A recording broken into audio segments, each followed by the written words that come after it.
Buenos días, Dios les bendiga a todos. Les doy la bienvenida a Crosspoint Español, donde por los últimos 10 años hemos estado apuntando nuestras comunidades hacia Jesús. Reciba una bienvenida especial si nos visita por primera o segunda vez. Gracias a todos por traer la iglesia a este salón. Bueno, si usted me quiere conocer un poquito, yo amo la palabra del Señor. Yo amo la sana doctrina. Pero soy de origen pentecostal. Pues, ¿qué sucede? La gente que se pinta el pelo, cada 2 semanas sucede algo. Se le salen las raíces, ¿verdad que sí? No estoy mirando estoy mirando para el frente, no estoy mirando a nadie en específico. Pues de esa manera, cada 2 semanas a mí se me salen las raíces pentecostales. Y digo eso para que sepan que si a usted se le escapa un amén, nosotros no lo vamos a multar, no vamos a mirar mal. A mí no me molesta. Amén. ¿Sabe por qué se los recuerdo? Porque esa silla está vacía. Eh, ah, eh, Mi esposa Carmen está sirviendo en el Ministerio de Niños y ya que ella es la única miembro de mi fan club. Ella es mi porrista por excelencia, el único amén con el que puedo contar. Pues les exhorto a que consideren la posibilidad de compensar por los amenes que me van a faltar mientras Carmen sirve en CPE Kids. Amén. Bueno, les voy a pedir que busquen sus Biblias en Mateo 5. No es el único lugar donde vamos a estar leyendo esta mañana. Vamos a estar leyendo como en 4 lugares diferentes. El 95% de las veces aquí en Crosspoint Español predicamos de manera expositiva. Pero siempre de vez en cuando me doy el lujo de una serie más tópica a mitad de verano. Estoy mirando para allá porque me lo están resintiendo. Estamos continuando con nuestra serie, la cual hemos titulado #Bendecidos. Le hemos puesto ese nombre porque cuando usted busca la etiqueta #Bendecido en sus medios sociales, va a encontrar que la sociedad que los rodea cree que ser bendecido es o cuando te aumentan el sueldo o cuando pasas una semana en un all inclusive en Punta Cana. Amén, ¿verdad? Eso no es malo, no se sienta mal. De hecho, para mi aniversario, que es en agosto, ¿usted sabe qué es lo que yo quiero hacer? Pasar una semana en un all inclusive en Punta Cana. Ore, para que se dé. Ahora, eso no es nada, pero si usted cree que esa es la vida bendecida, pues cuando vea la manera en que Jesús define la vida bendecida en Mateo 5, pues le va a parecer que esa definición de Jesús pues es contraintuitiva, como que es una vida al revés. Y tendría razón, porque la bendición absoluta de los que seguimos a Jesús no está en que las circunstancias se nos hagan fáciles. Esa no es la bendición para nosotros. Nuestra bendición, nuestra dicha, nuestra felicidad está en que Jesús prometió en Apocalipsis que Él va a hacer nuevas todas las cosas. Esa es nuestra esperanza. Y esa promesa ya está siendo cumplida parcialmente, pero se acerca el día. Se acerca el día en que vamos a experimentar la implementación plena del reino de Dios. Así que esta es la 5ª semana de esta serie. No he pausado hasta ahora para definir lo que es el reino de Dios. Quisiera hacer eso ahora. El reino de Dios es donde el gobierno del Padre se ejerce a través del Hijo por el poder del Espíritu, de modo que es voluntariamente obedecido, gloriosamente modelado y felizmente disfrutado entre su pueblo. Así, vamos a trabajar con esa definición del reino de Dios. Es donde el gobierno del Padre se ejerce a través del Hijo por el poder del Espíritu, de modo que es voluntariamente obedecido, gloriosamente modelado y felizmente disfrutado entre su pueblo. No me lo aprendí de memoria, está ahí. Ese es el reino de Dios. Si usted desea ser súbdito en el reino de Dios, en Mateo 5, pues Jesús describe las características de los ciudadanos de ese reino. En los primeros 7 versos del capítulo 5, pues tenemos esa sección introductoria del Sermón del Monte. Es parte de las bienaventuranzas, pues como les he mencionado en sermones anteriores, esta sección de las bienaventuranzas pues describe varios rasgos que distinguen a los seguidores de Jesús. Y si se fijan detenidamente en cada bienaventuranza, usted se va a dar cuenta que cada bienaventuranza, cada rasgo engendra al próximo. Si usted tiene el previo, engendra el próximo. Así que busquen sus Biblias en Mateo 5. Vamos a empezar leyendo en Mateo 5, 1 al 6. Voy a irme deteniendo mientras voy leyendo. Dice la palabra de Dios así.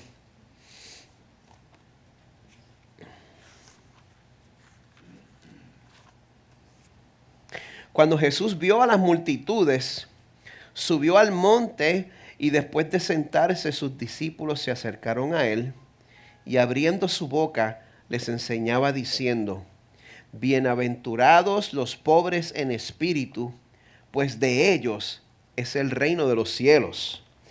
Tener pobreza de espíritu, hablamos de eso en la primera semana. Ser pobre de espíritu pues significa que usted tiene un corazón humilde, sencillo. Dios bendice al que llega ante su presencia reconociendo que es imposible ganarse el perdón y el favor de Dios. Es imposible ganárselo porque nuestros esfuerzos se quedan cortos. Hay que reconocer eso.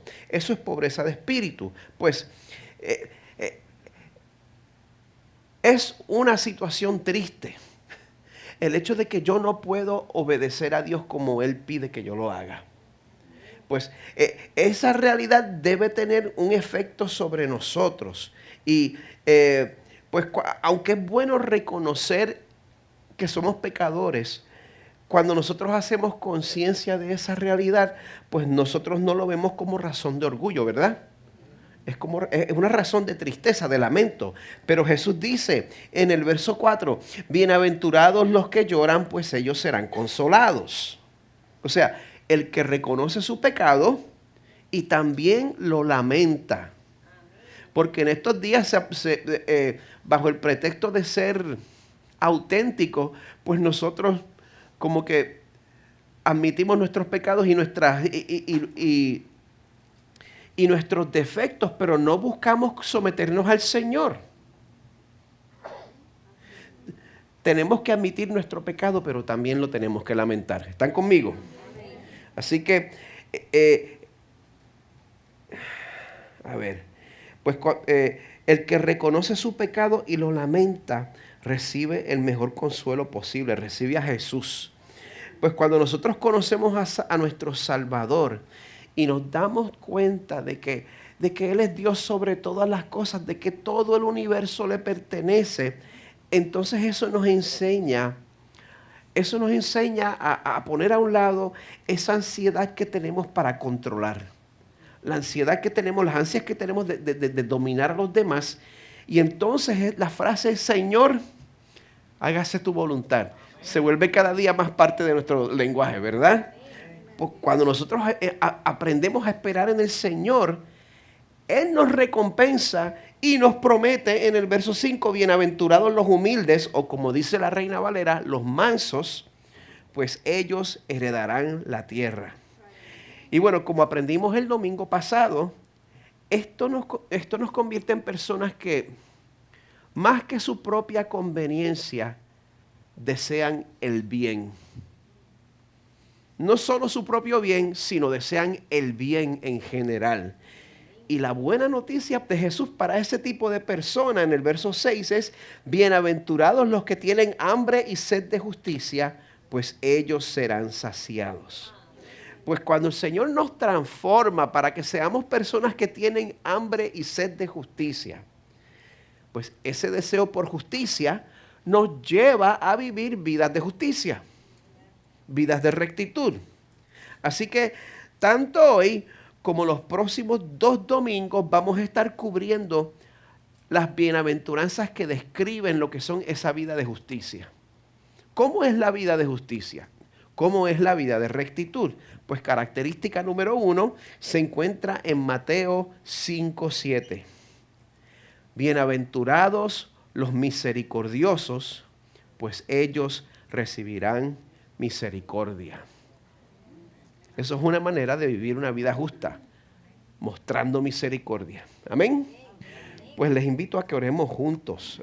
Señor, estamos aquí porque tú has tenido misericordia de nosotros.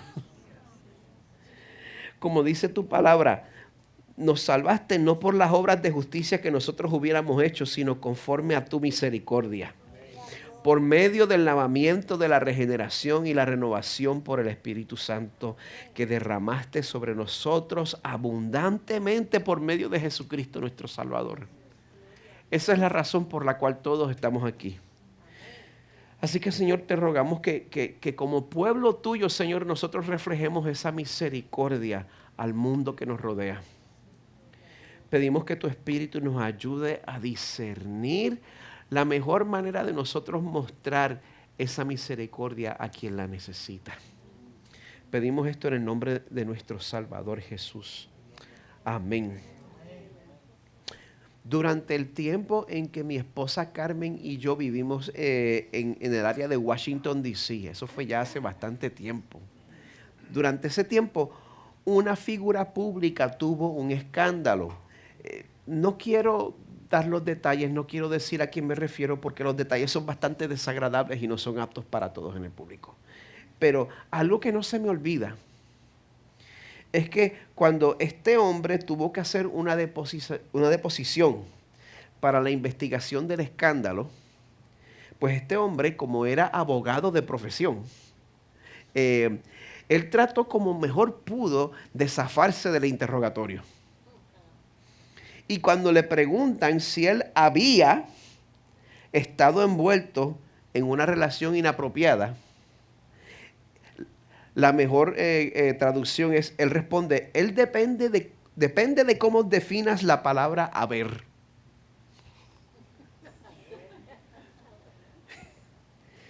¿Habías estado en una relación inapropiada? Bueno, depende de cómo definas la palabra haber.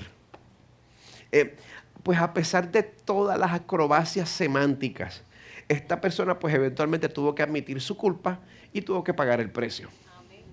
Amén.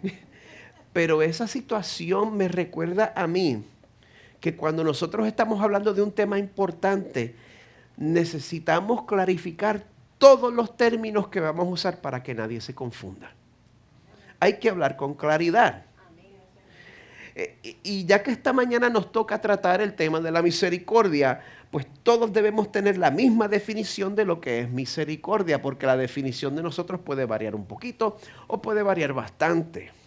Pues el concepto de la misericordia se define en relación a otros dos conceptos, el concepto de la justicia y el concepto de la gracia. Así que vamos a definirlos todos juntos para que podamos entender.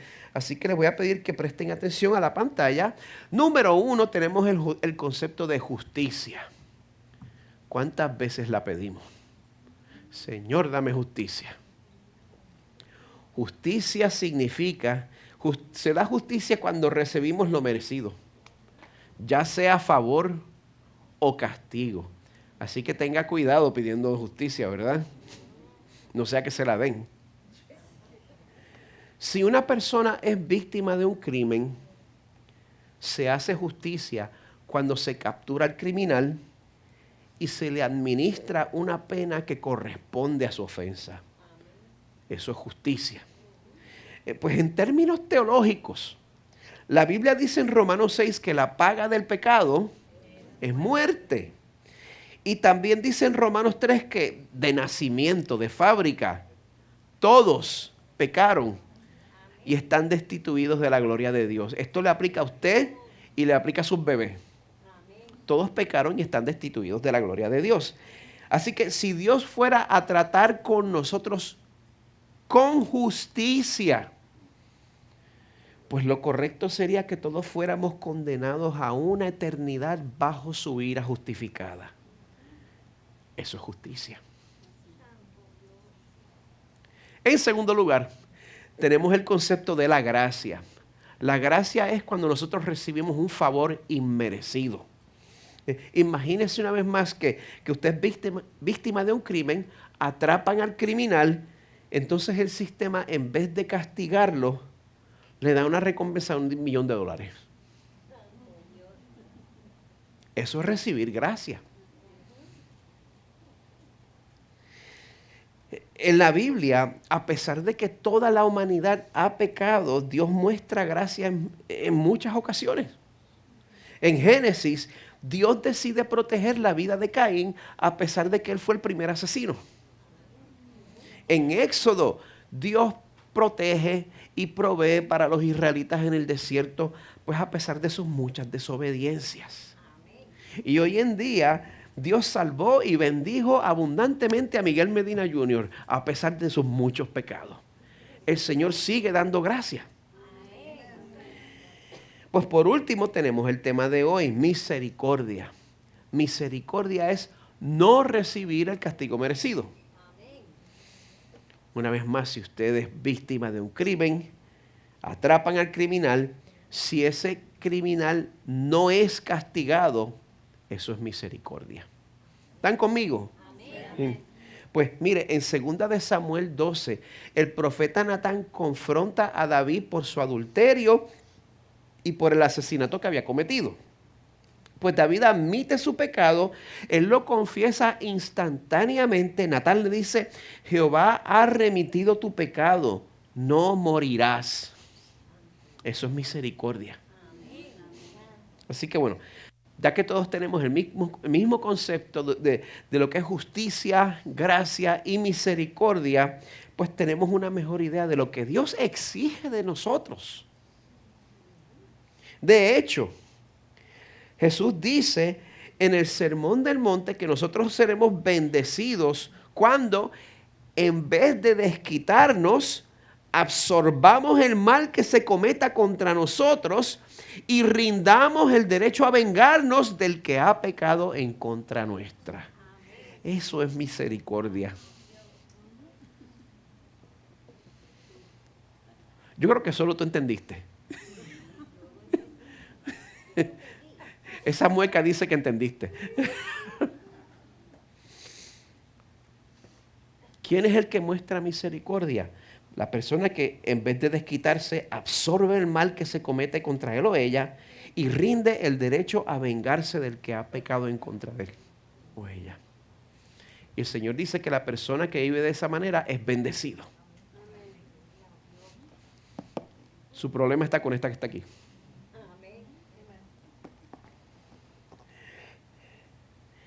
Y el problema es que si tú quieres que Dios muestre misericordia para contigo, más que solo comportarse de esa manera, tú debes tener un corazón cuya tendencia natural es mostrar misericordia. Así que si en este punto usted se está empezando a irritar conmigo, quiere decir que está prestando atención. Está entendiendo. Una de las cosas que yo espero que todos aprendamos esta mañana es que Dios tiene esta expectativa de todos nosotros. Que esto no depende de mi personalidad. El Señor espera esto de todos nosotros. Y con todo respeto lo incluye a usted, a quien ofendieron. Lo incluye a usted, a quien estafaron. Lo incluye a usted, de quien abusaron.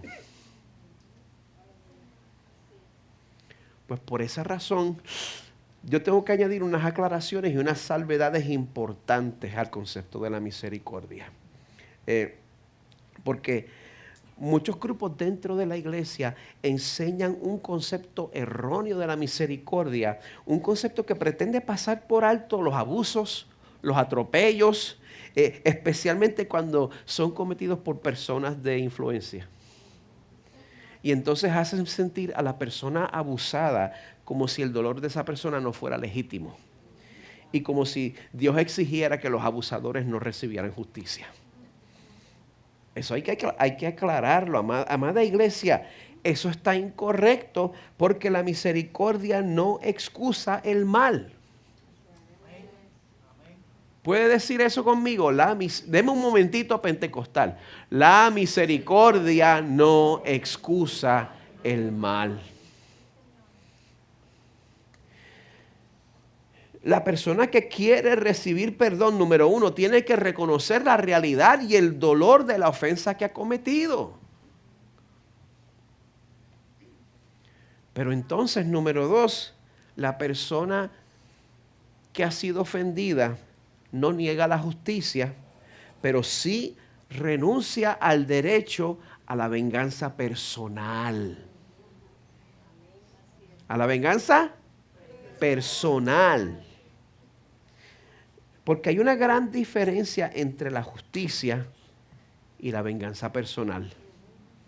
Yo lo digo porque yo sé cómo eso se siente. Esta persona no va a estar bien en mis ojos hasta que pague hasta el último chavito.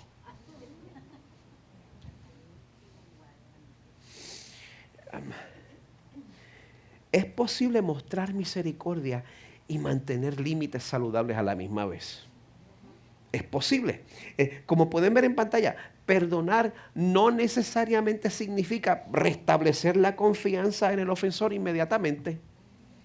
O dependiendo, quizás nunca. Usted puede perdonar sin restablecer confianza.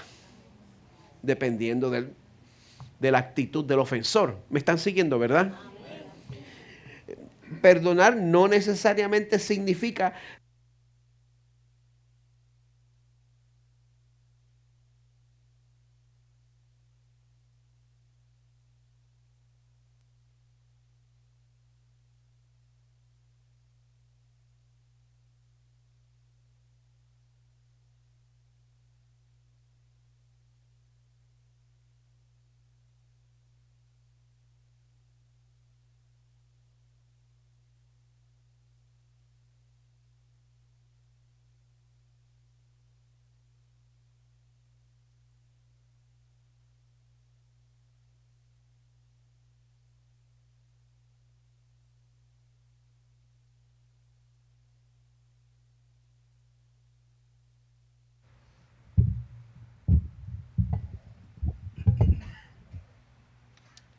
voy a apagar aquí.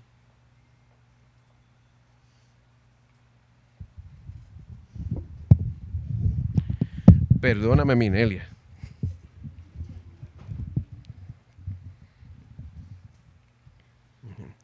Estábamos aclarando que perdonar no necesariamente significa reanudar una relación como si nada hubiera pasado. Y, dígame. Te lo agradezco. Un poquito para el lado suficiente, eso. Te tenía nervioso. Ahora sí, ahora creo que sí. Muy bien.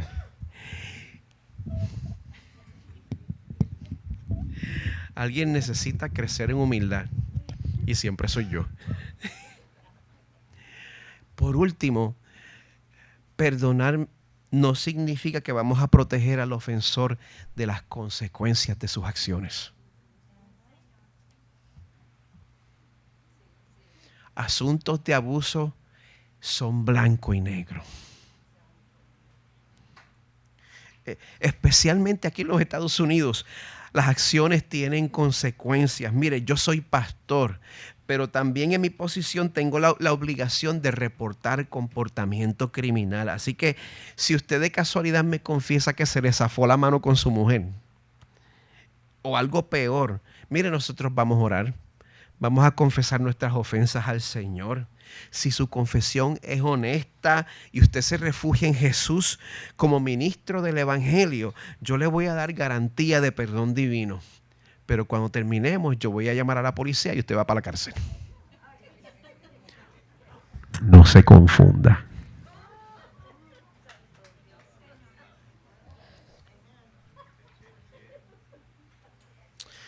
La verdadera misericordia deja atrás la amargura y el deseo de venganza, pero mantiene límites sanos y busca la justicia apropiada cuando es necesario.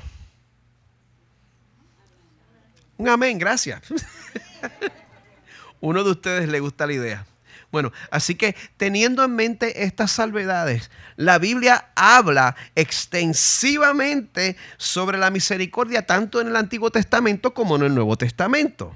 Así que vamos a comenzar con lo que nos enseña el Antiguo Testamento. Ser misericordioso para con los demás es una característica irreemplazable. Si tú quieres identificarte como pueblo de Dios, ser misericordioso es una característica esencial y Dios no acepta sustitutos. Les voy a pedir que busquen en Miqueas 6. Miqueas está bastante cerca del fin del Antiguo Testamento. Mire, Miqueas es, ¿bajo qué categoría cae Miqueas? Profetas menores, muy bien. En el periodo de los profetas en el Antiguo Testamento, mire, la falta de misericordia de los israelitas fue una de las razones por las cuales Dios los entregó al cautiverio, por la falta de misericordia. Durante este periodo, la monarquía en Israel se fue de picada. Entonces el reino unificado de Israel se dividió entre el reino del norte y el reino del sur. Pero antes de que los reinos cayeran en cautiverio, ellos se habían corrompido y se habían apartado del pacto que habían hecho con Dios. Ellos estaban entregándose a la adoración de dioses paganos. Y para protegerse de la amenaza de los imperios grandes que estaban alrededor de ellos, en vez de pedirle ayuda al Señor y en vez de arrepentirse, ellos empezaron a buscar alianzas militares con otras naciones paganas, lo cual Dios les dijo específicamente que no hicieran. Mientras tanto, estaban cometiendo injusticias sociales en contra de sus propios ciudadanos menos aventajados. Estaban tolerando las estafas, estaban tolerando la usura y no libraban a los esclavos en los años de jubileo como Dios había ordenado. Siempre es lo mismo. Eventualmente el clamor asciende al Señor y el Señor se encarga. Pues esas prácticas eran repugnantes a los ojos de Dios porque este pueblo había, ¿sabe por qué? Porque el Señor había liberado a este pueblo de la esclavitud en Egipto. ¿Cómo tú vas a hacer así cuando yo te saque de la esclavitud? Dios los reprocha en Miqueas 6:4. Yo te hice subir de la tierra de Egipto y de la casa de servidumbre te redimí. Y envié delante de ti a Moisés, a Aarón y a Miriam. Pausa. Es importante que nos demos cuenta que Dios no está exigiendo misericordia para que nos ganemos la salvación, para que nos ganemos su favor. Dios ya nos ha favorecido, ya nos sacó de Egipto, ya somos pueblo de Él. Dios nos ha dado libertad para que vivamos para Él, mostrando misericordia y confiando en que Él va a proveer nuestras necesidades. Pero el problema que tenemos es que cuando no queremos mostrar misericordia, nosotros creemos que podemos compensar con otros gestos religiosos. ¿Está conmigo, verdad? Somos expertos compensando. Pues Dios responde a ese tipo de actitud en Miqueas 6, versos 6 al 8. ¿Con qué me presentaré al Señor y me postraré ante el Dios de lo alto? Me presentaré delante de Él con holocaustos, con becerros de un año. Se agrada el Señor de millares de carneros, de miríadas de ríos de aceite. Ofreceré mi primogénito por mi rebeldía, el fruto de mis entrañas por el pecado de mi alma. No, amada iglesia, no existe ningún tipo de excelencia litúrgica o eclesiástica que haga que a Dios se le olvide lo que Él en verdad pide de nosotros. Él te ha declarado, oh hombre, lo que es bueno. ¿Y qué es lo que demanda el Señor de ti? Sino solo practicar la justicia, amar la misericordia y andar humildemente con tu Dios. Si Dios lo exigió de su pueblo en este tiempo, mira, lo exige también de nosotros. Y nosotros tenemos el privilegio de conocer a Jesús, el cumplimiento de la ley. Tenemos más responsabilidad. Así que te pregunto, ¿tienes alguna ofensa que perdonar? El Señor te va a bendecir a ti. ¿Tienes alguna ofensa que perdonar? Si ese es el caso, ¿estás tratando de distraer a Dios con algún otro tipo de religiosidad? Examina tu corazón. Pídele a Dios que te muestre la realidad. Porque como les dije, Él no solo quiere que mostremos misericordia externamente, Él quiere, como dice aquí, que nosotros amemos la misericordia. Él desea que nuestra transformación sea verdadera, de adentro para afuera. Esto de ser misericordioso no es fácil. Si vamos a ser sinceros, yo diría que es hasta irritante. ¿Usted sabe por qué? Porque amar la misericordia es costoso. Es costoso. Y cuando nosotros tenemos otras prioridades, pues ser misericordioso, vamos, es una inconveniencia. Pero como podemos ver en Lucas 10, busquen ahora en Lucas 10, los voy a tener brincando por toda la Biblia. Como podemos ver en Lucas 10, nosotros no tenemos ningún control sobre cuándo vamos a encontrar la mejor oportunidad de mostrar misericordia. En ese capítulo, un experto en la ley de Moisés trata de poner a Jesús a prueba. Le pregunta qué tenía que hacer para heredar la vida eterna. Jesús cita a la ley. Jesús, yo conozco esta ley si esto salió de mí. Le dice, amarás al Señor tu Dios con todo tu corazón y con toda tu alma y con toda tu fuerza y con toda tu mente y a tu prójimo como a ti mismo. Pues, ¿qué sucede? Rapidito sale el abogado. Define el término tu prójimo. Porque ese término tu prójimo como que es un poco demasiado amplio y me incomoda. Mi prójimo, ¿a quién se refiere? Pues estoy seguro que no se esperaba la respuesta de Jesús cuando le dice en Lucas 10, comenzando en el verso 30. Cierto hombre bajaba de Jerusalén a Jericó y cayó en manos de salteadores, ladrones, los cuales después de despojarlo y de darle golpes se fueron, dejándolo medio muerto. O sea que este hombre, medio consciente, en la intemperie, lleno de lesiones y sangrando, si no se atiende, va a pasar de medio muerto a 100% muerto, ¿verdad? Pues mire, qué bueno, por casualidad cierto sacerdote bajaba por aquel camino. Se salvó. Podemos contar con la misericordia del sacerdote, ¿verdad? Pues el resto del verso 31 dice que el sacerdote cuando lo vio, pasó por el otro lado del camino.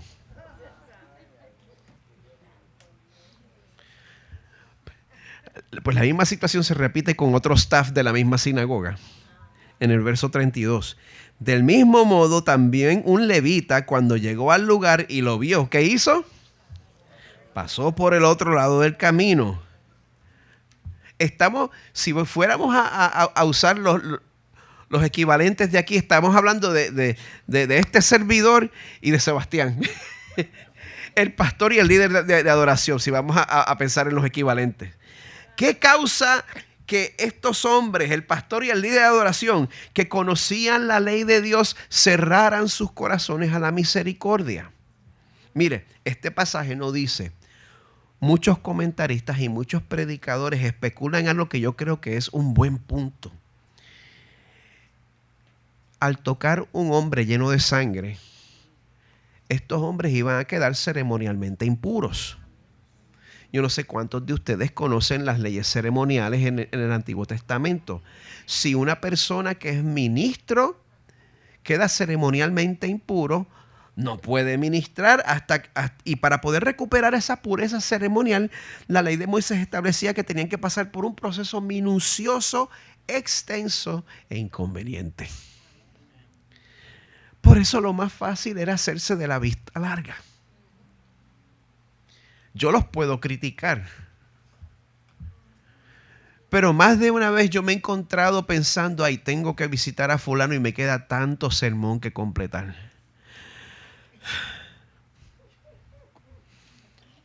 Igualito.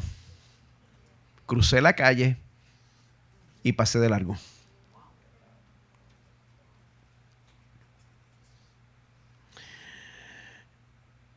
Por eso, para nosotros, para ustedes, iglesia, el peor enemigo de la misericordia es cuando nosotros nos convertimos en esclavos de detalles religiosos triviales. ¿Oyó eso? Me lo estoy copiando de John Piper, esto no es mío. El peor enemigo de la misericordia es cuando nos convertimos en esclavos de detalles religiosos triviales. Y todos tenemos el potencial de usar la religión como pretexto para no obedecer a Dios en lo que verdaderamente cuenta. Pues Jesús nos presenta un contraste en el verso 33. Cierto samaritano. Wow. Vamos a hablar de eso después. Que iba de viaje, llegó a donde él estaba y cuando lo vio, tuvo compasión. Acercándose, le vendó sus heridas, derramando aceite y vino sobre ellas. Bueno, ese vino tenía propiedades curativas porque estaba lleno de alcohol. Así que para los que hablan del jugo de uva, eso no. Me desvié. Derramando aceite y vino sobre ellas. Y poniéndolo sobre su propia cabalgadura, lo llevó a un mesón y lo cuidó. Al día siguiente, sacando 2 denarios, se los dio al mesonero. O sea que está hasta invirtiendo sus finanzas. Dijo, cuídelo, todo lo demás que gaste, cuando yo regrese se lo pagaré. ¿Cuál de estos 3 piensas tú que demostró ser prójimo del que cayó en manos de los salteadores? El intérprete de la ley no pudo decir el samaritano, el que tuvo misericordia de él. Ve y haz tú lo mismo. Ve y haz tú lo mismo, dijo Jesús. Bueno, todos los que nos criamos en la iglesia y conocemos esta parábola, sabemos que entre los israelitas y los samaritanos habían riñas, habían rencillas, había un pleito racial, porque los samaritanos eran mezclados con las naciones alrededor de Israel. Y también había un pleito en cuanto a doctrina. ¿Y usted sabe qué? En cuanto a ese pleito de doctrina, alguien tenía la razón y alguien no. Jesús le da la razón a los israelitas. Jesús dice que los samaritanos estaban incorrectos con la samaritana en el pozo. Él le da la razón a los israelitas. Así que este samaritano de mala doctrina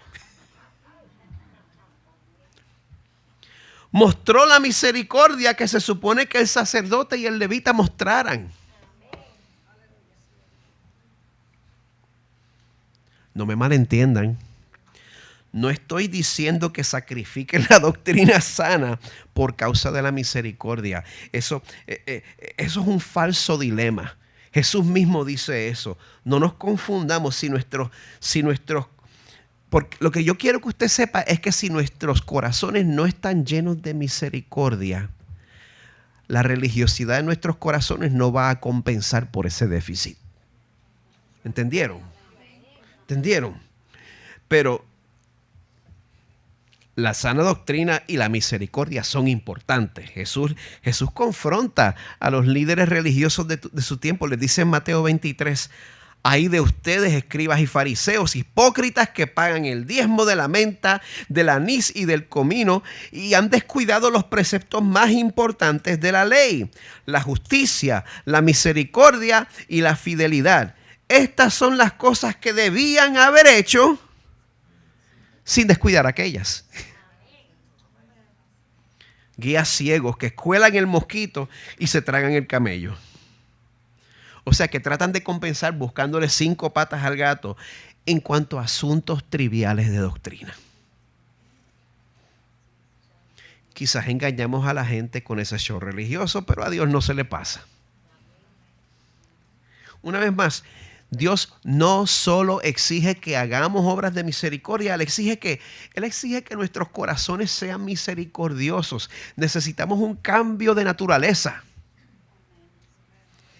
Y si en este punto tú sientes que no sabes cómo lo vas a hacer, si tú sientes que no sabes cómo vas a transformar tu corazón y te estás empezando a preocupar, excelente, has estado prestando atención. Porque yo quiero compartir contigo la manera en que la misericordia se convierte en algo que sale de nuestros corazones naturalmente. La manera en que la misericordia se hace irresistible para nosotros, ¿sabes cómo es? Cuando nosotros recordamos lo que Dios ha hecho por nosotros. Cuando nosotros reconocemos la misericordia que hemos recibido.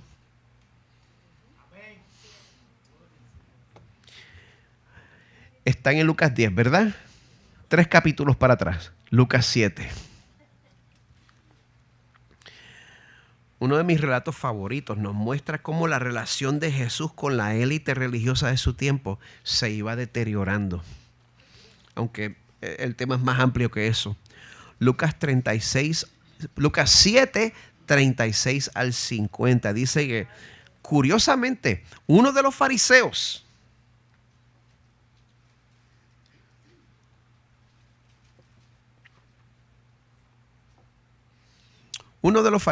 pidió a Jesús que comiera con él. Y entrando él en la casa del fariseo, se sentó a la mesa. Había en la ciudad una mujer que era pecadora. Esta es toda la información que nos da el pasaje. Varios predicadores que yo he oído especulan que se trataba de una prostituta conocida. Pues al parecer, aunque no aparece en la Biblia, parece que esta mujer había tenido un encuentro previo con Jesús que había cambiado su vida. Pues por eso dice el resto del verso 37. Cuando se enteró de que Jesús estaba sentado a la mesa en casa del fariseo, trajo un frasco de alabastro con perfume. Y mira lo que ella procede a hacer. Poniéndose detrás de él a sus pies, llorando, comenzó a regar sus pies con lágrimas y los secaba con los cabellos de su cabeza. Besaba sus pies y los ungía con el perfume. Yo lo encuentro muy interesante, pero yo no soy ningún erudito en los detalles culturales del Medio Oriente y mucho menos en el primer siglo. Pero yo me imagino que tan solo el hecho de que esta mujer se haya soltado el cabello y que tuviera algún contacto físico con Jesús, un hombre, tenía que ser escandaloso. Tenía que ser escandaloso. Ciertamente lo fue para el anfitrión de Jesús. Dice el verso 39. Al ver esto, el fariseo que lo había invitado dijo para sí: si este fuera un profeta, sabría quién y qué clase de mujer es la que lo está tocando, que es una pecadora. Me imagino que esto por lo menos también se refiere al asunto de pureza ceremonial. Pero como Jesús, siendo Dios, conoce el corazón del fariseo. Verso 40, Jesús le dijo: Simón, tengo algo que decirte. Imagínate pensar eso de Jesús y en ese momento Jesús te dice: mira, quiero hablar contigo. Ay, sí, maestro, le contestó. Cierto prestamista tenía 2 deudores. Uno le debía 500 denarios y el otro 50. Y no teniendo ellos con qué pagar, perdonó generosamente a los 2. ¿Cuál de ellos entonces lo amará más? Supongo que aquel a quien le perdonó más, respondió Simón.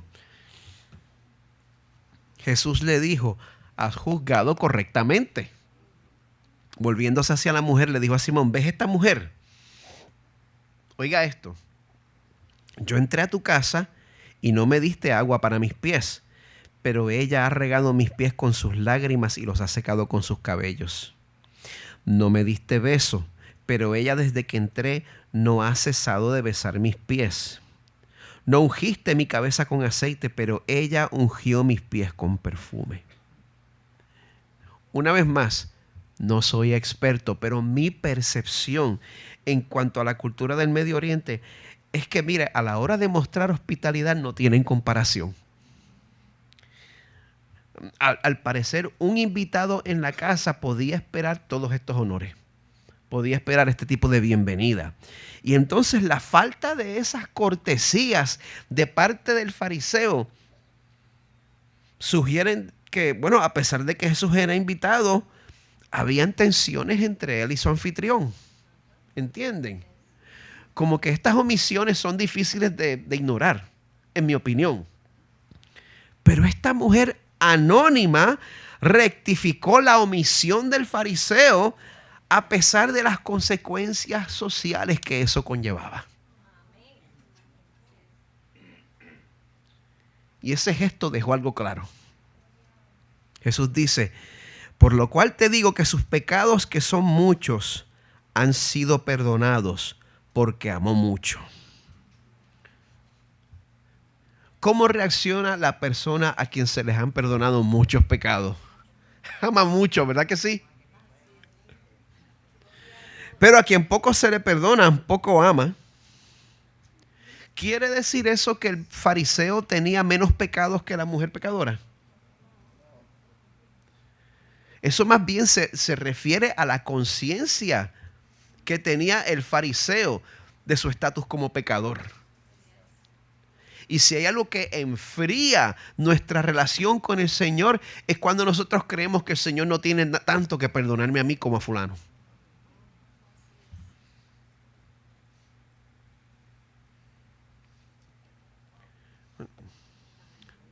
Yo sé que yo no soy perfecto, pero yo no estoy como este que está en candela.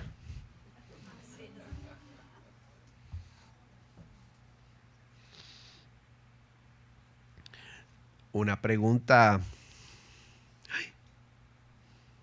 diagnóstica. ¿Con cuánto amor adoras a tu Creador y Salvador? Examínate. Examínate. ¿Con cuánto amor adoras a tu Creador y Salvador? El amor con el cual tú adoras a tu Salvador revela si tú crees que Él te ha perdonado poco o te ha perdonado mucho. Y mire, la única manera en que nosotros podemos tener una idea correcta del perdón que hemos recibido es que nos demos cuenta que nuestra naturaleza pecadora afecta a todo nuestro ser. Todo nuestro ser. Gracias al Señor y su misericordia, Él restringe el mal y no todo el mundo es tan malo como puede ser. Gracias al Señor que Hitler, Castro, Maduro son ocurrencias ocasionales en la historia. Pero aunque todos no somos tan malos como podría ser, el pecado afecta a todas las esferas de nuestra vida. Inclusive afecta nuestra adoración al Señor. Afecta nuestro servicio al Señor. El pecado se filtra por todo eso. Así que cuando tú te das cuenta de cómo tu naturaleza pecadora afecta a todo tu ser, eso te va a empezar a abrir si Carmen estuviera aquí, se acordaría los sentidos, el panorama, los horizontes. Eso te empieza a abrir los horizontes y a darte cuenta de cuánto el Señor te ha perdonado a ti. Y yo te ruego que reacciones a eso, porque si el Señor quiere que tú lo conozcas y el Señor quiere que tú lo adores con pasión, Él lo va a lograr. Nada se va a interponer. Pero si tú no reaccionas a la buena, pues el Señor de alguna manera te va a mostrar cuán pecador tú eres. Y eso quiere decir que tú puedes terminar cayendo bien bajo. Sé sensible a la palabra del Señor ahora. No aprendas a la mala.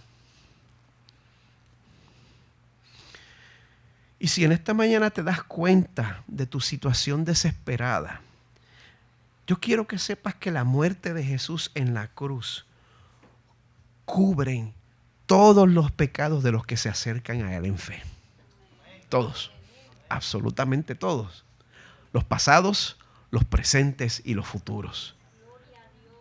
Los pecados hasta el punto de tu conversión y los pecados de tu conversión en adelante. Todos son cubiertos por la sangre de Jesús. Así que, mientras el equipo de adoración toma sus lugares, quiero invitarles a que respondamos a esta palabra participando en la mesa del Señor. Amén.